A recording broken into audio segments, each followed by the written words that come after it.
de l'ECAM doit, dans un effort non partisan, tirer toutes les conséquences politiques de ces faits criminels qui trahissent l'intention claire de voler, comme en 1992 et en 2018, la victoire électorale au peuple camerounais, même si on est conscient qu'il pourrait en être un des bénéficiaires potentiels.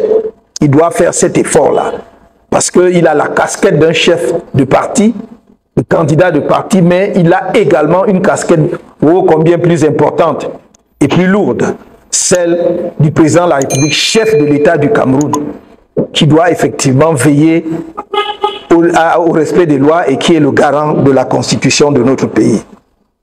Qu'il assume avec hauteur la fonction qu'il occupe depuis 42 ans et dont il a voulu prolonger par la fraude la durée en 2018, en évitant au pays une implosion générale.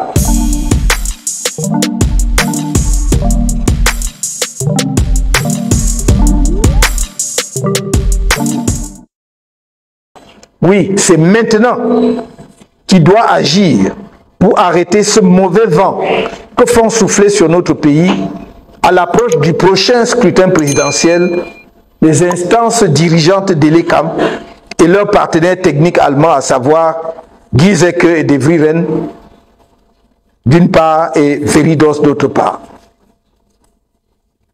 Que les membres du pouvoir judiciaire, du pouvoir politique, les autorités administratives, les forces de sécurité et les partenaires du Cameroun se le tiennent pour dit. Les Camerounais écrasés par une gestion insouciante et irresponsable de plus de 4 décennies sont désespérés du régime et en colère contre lui. Ils ne le laisseront plus jamais. Ils ne laisseront plus jamais la fraude électorale leur être imposée par leurs dirigeants.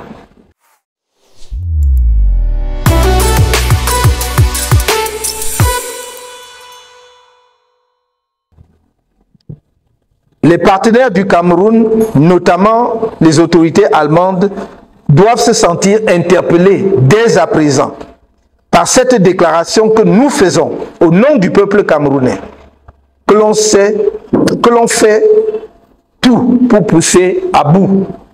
C'est vraiment l'impression et le sentiment que l'on a aujourd'hui. Parce que si l'on prive un peuple d'inscription sur les listes électorales, si l'on force les élections avant même le jour des élections, c'est que l'on veut pousser à bout un peuple. Ceux qui se livrent à ce jeu, seuls savent ce qu'ils visent et quels sont leurs objectifs. Mais nous avons toujours prôné, nous, le changement au Cameroun dans la paix et par les urnes. Le changement par les urnes et dans la paix. Conjuguez ça à tous les temps. Tournez la phrase dans tous les sens. Vous aurez les mêmes résultats. Changement dans la paix et par les urnes. Changement par les urnes et dans la paix. C'est ce que nous préconisons. Et cela ne peut se faire qu'avec le respect des règles électorales. Les partenaires du Cameroun, je viens de le dire, ne doivent pas contribuer à cette manœuvre qui vise à pousser le peuple camerounais à bout. Nul ne pourra prétendre n'avoir pas été alerté de ces crimes électoraux pouvant déboucher sur des violences post-électorales au regard de la détermination du peuple camerounais à tourner la page dans les urnes et par la paix, mais dans les urnes et dans la paix, pardon, d'un régime qu'il a réduit à l'ombre de lui-même. Je m'en voudrais de terminer cette déclaration sans féliciter une nouvelle fois les dynamiques et courageuses équipes du MRC,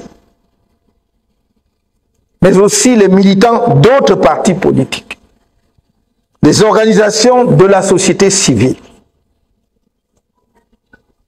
les autorités religieuses, les médias et les personnalités diverses qui ont bravé les nombreux obstacles dressés sur le chemin pour mobiliser les Camerounais d'ici et de l'étranger afin d'obtenir les résultats extraordinaires que nous avons atteints cette année en matière d'inscription sur les listes électorales. Il me plaît également de saluer le dévouement des personnels de terrain d'Elekam, eux qui, déployés souvent sans le soutien logistique adéquat, malgré les budgets importants d'Elekam, ont contribué activement à l'atteinte des résultats qui sont aujourd'hui célébrés grâce à leur sens républicain et démocratique. Tu es nouveau sur cette chaîne et sûrement cette vidéo te plaît. Ici, ensemble, nous contribuons au développement de notre continent africain. Alors, si tu veux faire partie de cette incroyable aventure, je t'invite à t'abonner maintenant pour ne rien rater ultérieurement.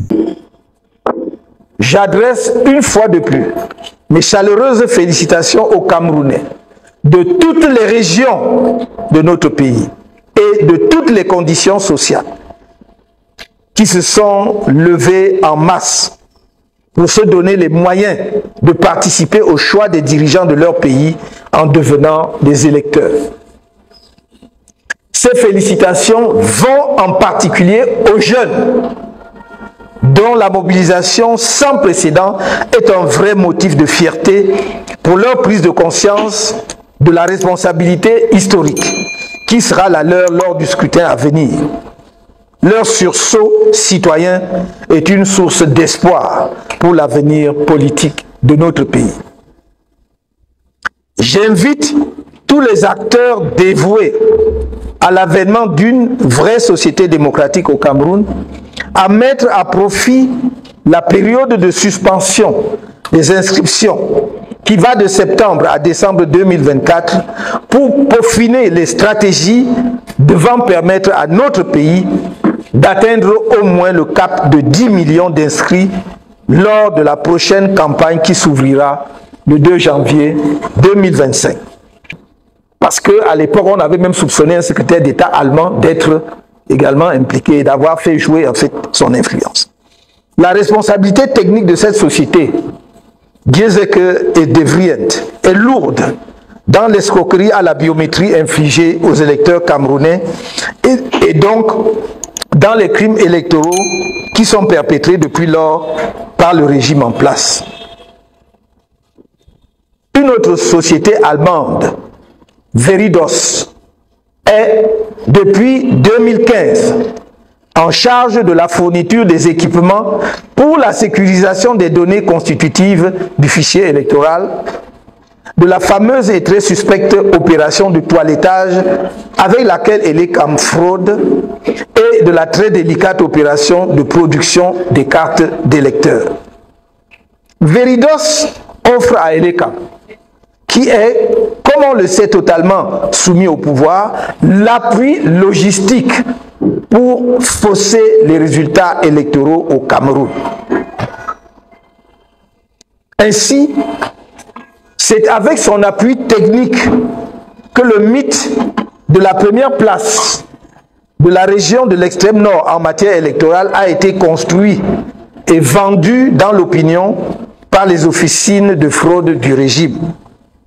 Nous parlons d'une région où des centaines de milliers de citoyens sont pourtant abandonnés à eux-mêmes, sans acte de naissance, ni de carte nationale d'identité.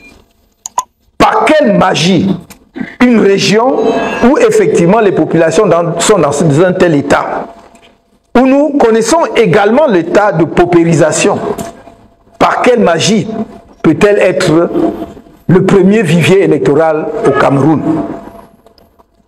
En effet, avec l'assistance technique de cette société allemande, le pouvoir a fait croire pendant longtemps à l'idée fausse qu'il n'y avait plus d'inscrits sur les listes électorales dans l'extrême nord que dans le littoral, qui comprend la métropole Douala, ou au centre, qui abrite la capitale Yaoundé. Comment est-ce possible? Toutes les statistiques, les chiffres officiels, que ce soit ceux de l'Institut national de la statistique ou d'autres sources, indiquent que Douala doit être à plus de 4 millions d'habitants. Yaoundé doit être autour du même chiffre, entre 4 et 5 millions d'habitants. Comment donc la région de l'extrême nord, toute seule, peut-elle avoir la majorité des électeurs, en tout cas le plus grand nombre d'électeurs au Cameroun dans ces conditions? Admettons quand même qu'il y il n'y a plus de personnes détentrices de leur acte de naissance dans le littoral et dans le centre qu'à l'extrême nord. Vive le Cameroun! Je vous remercie.